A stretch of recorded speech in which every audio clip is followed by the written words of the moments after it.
Ya tenemos en línea al emprendedor enólogo Karim Musi Safi. Hola Karim, ¿cómo estás? Bien, Esteban, ¿cómo estás vos? Bien, gusto en saludarte y muchas gracias por tu tiempo, por tu disposición. No, al contrario, un gusto. Karim, lo que has progresado, lo que has crecido y lo que estás dando en la vitivinicultura, varias veces te deben haber zumbado los oídos, como se solía decir cuando yo era chico, positivamente, comentando precisamente tu capacidad de trabajo y lo que has desarrollado y bien en tu emprendimiento vitivinícola, en tus, para decirlo con propiedad.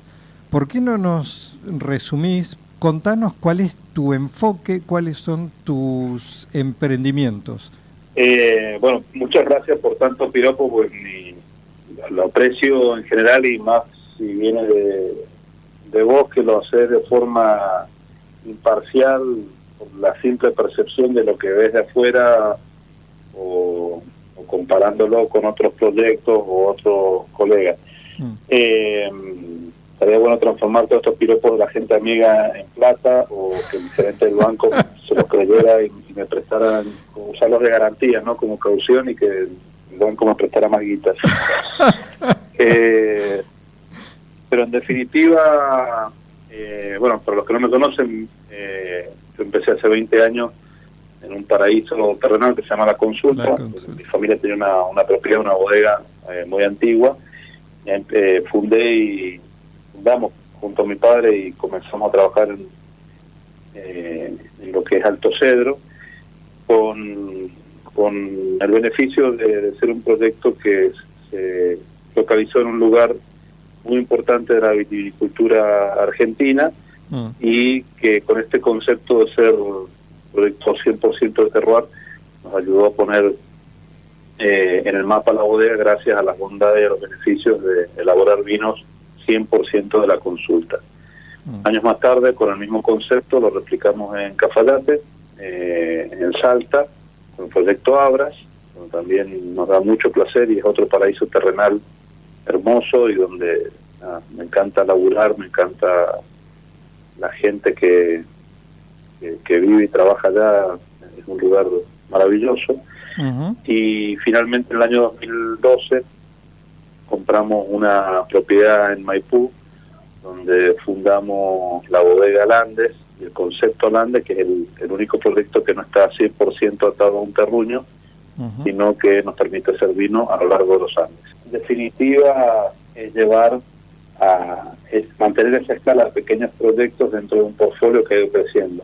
Cuando vos decís lo que he progresado y lo que ha crecido individualmente cada proyecto, y digamos, el buen nombre de las marcas, o la proyección comercial de cada una de las bodegas, en definitiva, yo también lo percibo así, pero es el reflejo o la cristalización de un esfuerzo acumulado durante muchos años. O sea, no es que sea de un año para el otro, sino que se han ido dando cosas que algunas necesitan periodos de 2 años, 3 años, otros de 5 y otros de 15.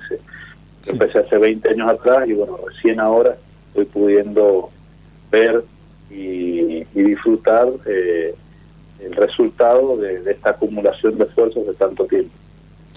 Y créeme que se ve, en eso me basé, no fue nada ni regalado ni nada, es simplemente descriptivo de lo que se ve, cómo ha sido evolucionando paso a paso, firme, consistente, y apareces en una imagen hoy en La Consulta, mañana estás haciendo una presentación en alguna feria o en algún rincón, en algún distribuidor, en algún país de Europa, pasado en Estados Unidos. Ha sido un trabajo de armar equipos, sí, pero poniéndole el cuerpo día a día, y ya te digo, parecía que tuvieras un doble, ¿no? Como para estar presente. Lo tengo, y el señor que se queda durmiendo en mi casa cuando yo me voy, y por eso mi esposa no se enoja tanto, pero en realidad, bueno, lo que se puede ver a veces en las redes sociales no es la realidad total o absoluta. nadie sube fotos feas, todo transpirado, sí, cargando cajas de uvas, como fue lo que pasó esta tarde, sí. o hoy al mediodía que con Federico, el presidente de la bodega, estábamos traspasando rollos de manguera y unos bienes plásticos de una camioneta a la otra, y nos vamos en una camioneta a la consulta juntos por ver un mango de nafta. No es la imagen más glamorosa que uno comparte en las redes sociales. Pero se percibe, con un poquito de estar medianamente en el tema, se percibe que todo ese trabajo está detrás y que aumenta la valoración de todo ese trabajo. Pero bueno, más allá de los piropos, porque no sea cosa que te engolosines con tanto, comentaros... O que la gente sepa que son mis padrinos. Claro, claro. Dos cosas quiero comentar contigo. Una es que nos recuerdes las líneas que estás teniendo, que también son muy ingeniosas. Evidentemente has aprendido mucho de estos viajes, no solo presentar tus vinos, sino aprender en qué anda el mundo vitivinícola, cómo son, cómo hacen las cosas los eficientes y tratar de adaptarlas a nuestra realidad, a lo que es tu realidad y tus posibilidades, con sentido práctico, con inteligencia, y así se ven los resultados. Contanos entonces básicamente las líneas de vinos de cada una de estos 3 emprendimientos. Bueno, el proyecto más antiguo, que es Alto Cedro, tenemos 2 colecciones: la colección Año Cero, que es una colección de varietales, y la colección Reserva. En ambos casos, digamos, empezaron con pocas etiquetas. Ese portfolio se fue aumentando y desarrollando y construyendo bajo esta misma estrategia y dogmas enológicos, pero con, digamos, la posibilidad de poner en una botella distintas expresiones de cada rincón de la consulta. Hoy tenemos un portfolio de más de 12 etiquetas de Alto Cedro, donde no hay ningún rincón, varietal, estilo de vino posible en la consulta que no esté reflejado en ese portfolio. Para que los que no conocen la consulta, es un distrito muy bonito, al sur del Valle de Uco, dentro del departamento de San Carlos, y que lo componen otras subapelaciones muy importantes que están alrededor de la ciudad de la consulta, algunas muy conocidas como Altamira, como Paraje Altamira, sí, o el Cepillo, y otras menos conocidas como puede ser el Lote Barraquero, La Cañada, Chacón. Y bueno, nosotros tenemos la suerte de tener viñedos y trabajar en todos esos rincones de la consulta y poder componer un portfolio tan amplio y versátil como en el caso de Alto Cedro, donde vamos de los estilos quizás más de nuevo mundo, como en el caso de la colección Año Cero, a los estilos o perfiles más clásicos como la colección Reserva. Después en Bodega Alandes tenemos 5 productos. Hoy estamos tratando y aprendiendo a hacer vino a lo largo del Valle de Uco, digamos que es una extensión lo suficientemente grande, nos da posibilidades y una versatilidad muy grande. Tenemos un Arandes Malbec Uco con uva de 6 propiedades diferentes, los de la consulta, Campo de los Andes, Vistaflores, los Chacales y los Árboles, que son todas indicaciones geográficas o apelaciones muy muy importantes desde el punto de vista de la calidad y la identidad. Sí, señor. Tenemos el concepto de los Paradox Men, que son cortes bordeleses, tanto tinto como blanco.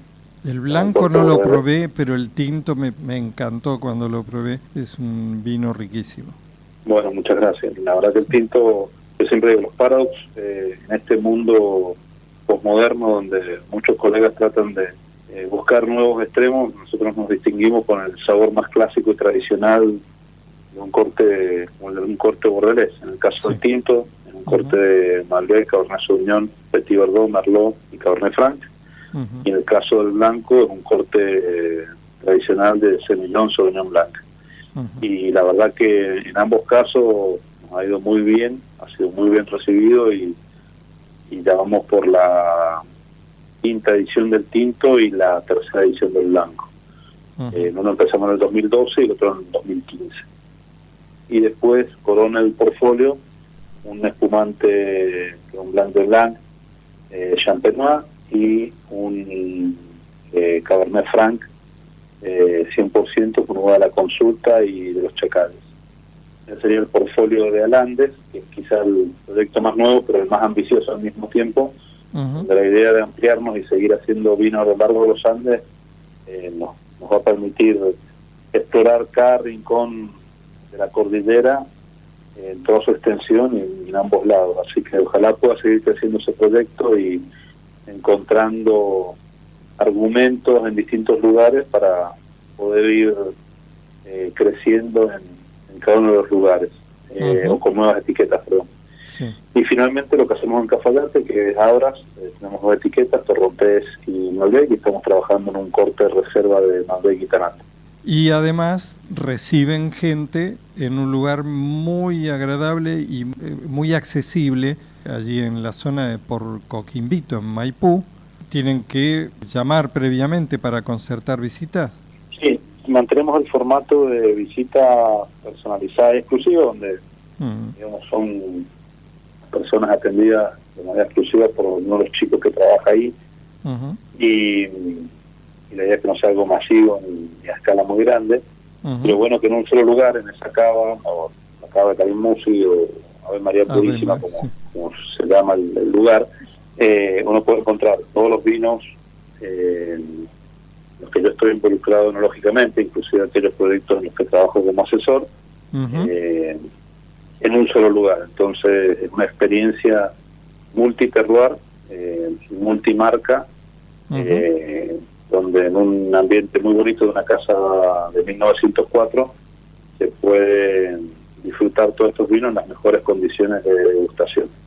Y el plus, que dentro del equipo, la encargada de hospitalidad vive dentro del equipo, ella es la encargada de hospitalidad y es un plus, una buena elección que has hecho en el equipo. La Dive es la responsable, la jefa del área, pero nada, la acompañan un montón de chicos que al igual que ella y todos los que trabajamos en la bodega, nadie pasa un test psicológico, pero eso le da un condimento especial para que, bueno, para que te vayas más contento del lugar.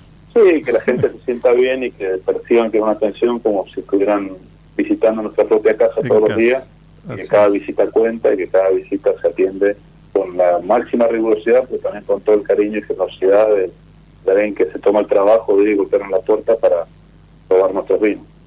Y así se siente. Finalmente, un comentario más genérico, más de contexto, que a todos los que de una u otra forma estamos involucrados nos importa, nos preocupa, que es el contexto vitivinícola. Un breve comentario tuyo, muy al hueso, muy claro, muy conciso respecto de la realidad vitivinícola y por dónde pasaría la solución, o al menos parte importante de la solución. En el contexto que estamos viviendo hoy, hay stocks que se van acumulando y que, para hacer cuello de botella mayor todavía, consumo que viene francamente en baja. Y alguien va a sufrir las consecuencias, básicamente supongo que empieza por los pequeños productores. En Estrategias y Mercado has hecho muy buena la nota. Felicitaciones a Pablo los chicos, Pérez Delgado, a Pablo Pérez Delgado y su equipo por haber puesto esta nota, y en particular quien ha hecho el comentario sos vos. Realmente valoro mucho que haya gente que diga en forma así directa, clara, educada, como lo has hecho vos, por dónde pasa, dónde percibe que se puede empezar a destrabar el problema. ¿Por qué no un poco nos resumís ese punto de vista? Bueno, quizás fui un poco vehemente en la forma de decirlo porque es un programa que es de economía de la industria, entonces bueno, fui al hueso por esa razón, pero en general soy bastante sincero, como no tengo ninguna afiliación política, sino que tengo una forma de pensamiento que es la misma con la que la trabajo, vivo y tomo todas las decisiones de mi vida. Me resulta fácil dar una opinión de lo que creo yo está sucediendo, que no atañe exclusivamente a la industria vitivinícola. Si este programa fuera de cualquier otra industria, podríamos hablar de exactamente los mismos problemas para cualquier empresa argentina o cualquier persona que pague impuestos en este país. Lo que yo traté de englobar como concepto es que todos estamos sufriendo las mismas consecuencias de un problema común, y que me parece infructuoso o innecesario y extremadamente desgastante culparnos entre actores miembros de una industria donde todos estamos del mismo lado. O sea, hoy hay una cuestión, bueno, hablaste sobre stocks, que atañe a las bodegas, hablaste de precios de uva, que atañe a los productores, podríamos hablar de la distribución, que es la tercer pata o canal importante, donde todos estamos del mismo lado y trabajando para el mismo negocio, y donde todos morfamos del mismo cliente final, que es quien, de alguna manera, cumplía estas tres etapas de la industria, sostienen el negocio. Sí. Porque también hablaste de la demanda contraída o de la plaza excesiva en la que estamos trabajando. Yo lo que creo que está mal es matar al mensajero, o sea, echarnos la culpa entre nosotros. Cada uno tiene sus circunstancias, cada uno es parte de un negocio. El problema es que el negocio no es viable, o ninguna industria hoy en este país es viable en las condiciones en las que se ha tratado de dar una solución donde todos estamos mucho más ahorcados financieramente. Y esto exclusivamente por una cuestión de carga impositiva y de las altas tasas de interés con las que tenemos que financiar nuestro negocio, y a eso el tercer factor detonante es la inflación. Entonces, ese mix hace que el gobierno sea el principal obstáculo. No estoy hablando del gobierno en particular, es la misma situación que pasaba con gobiernos anteriores y muy probablemente con cualquier gobierno futuro, porque ningún gobierno en la Argentina de los últimos 80 años ha asumido la realidad de que gastamos más de lo que generamos. Entonces, mientras sigamos subsidiando un déficit fiscal, que a su vez es la madre de todos los problemas, porque es lo que genera inflación, vamos a seguir en una inecuación macroeconómica que nadie asume. Y si bien este gobierno ha tenido muy buenas intenciones iniciales o declarativas, por lo menos desde el punto de vista de decir hay que bajar el déficit fiscal, lo cual acuerdo 100%, no lo hace bajando el gasto público, sino que lo hace subiendo impuestos, lo cual es peor. Claro, totalmente entonces, hoy de acuerdo. Tenemos el mismo gobierno que en el año diciembre del 2015 apenas asumió con 5 medidas, favoreció toda la industria de las economías regionales, porque eliminaron la famosa DEJAI o declaraciones juradas que no nos permitían importar corchos, botellas o barricas del exterior, insumos enológicos. Nos eliminó el 5% de derecho de exportación que nos teníamos y nos mantuvo el 6%. Eliminó el cepo cambiario y liberó el dólar flotando a un valor real que pasó de 9 a 15. Todos los créditos fiscales que teníamos acumulados se empezaron a devolver. Empezamos a tener plata acreditada en la cuenta que el fisco nos devolvía en tiempo y forma. Y finalmente los bancos, que dejaron de prestarle plata al Estado, empezaron a prestarle plata a los privados, analizando riesgos como corresponde, y eso nos permitió empezar a operar y apalancar el negocio para poder crecer. 2 años más tarde nos vuelve a poner impuestos a las exportaciones, que eso lo hizo después de agosto de la corrida cambiaria, lo cual no estaba presupuestado y no teníamos plata para financiarlo. No frenó la inflación y tenemos unas tasas de interés que son imposibles. No hay negocio que pague las tasas actuales. Nosotros tenemos que seguir operando, comprando corcho y botella para poder existir como empresa. Entonces, todo ese mix realmente ha sido nefasto para la industria. El gobierno no se da cuenta que en vez de trabajar o operar para el 30%, que lo va a seguir criticando igual, tendría que trabajar para el 30% de pagadores de impuestos como nosotros, que estamos asfixiados, y que con un poco de ayuda o bajando los impuestos podríamos emplear más gente, podríamos aumentar el consumo, siempre y cuando el dinero quede en el bolsillo de quienes lo producen. Si ese dinero, en vez de quedar en nuestro bolsillo para contratar más empleados y para poder hacer crecer nuestros negocios, vuelve a manos del gobierno, los resultados están a la vista, porque no conozco desde que yo nací ningún gobierno que haga un buen uso del dinero. Totalmente de acuerdo. Más claro, imposible.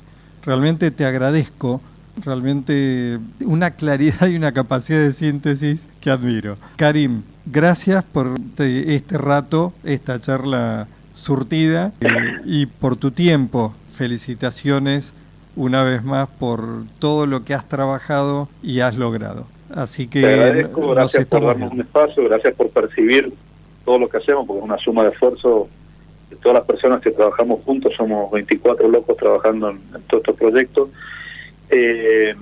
Y bueno, disculpame que el viernes pasado, entre el fútbol de la radio y el accidente que hubo en la Ruta 40, donde estuve 3 horas parado sin señal, no nos pudimos comunicar. Bueno, pero hoy tuvimos la revancha, como hemos charlado. Karim, un placer como siempre, abrazo Gracias, grande Esteban. y hasta pronto. Muchas gracias, un abrazo para ustedes también. Gracias. Ha sido el emprendedor enólogo Karim Musi Safi.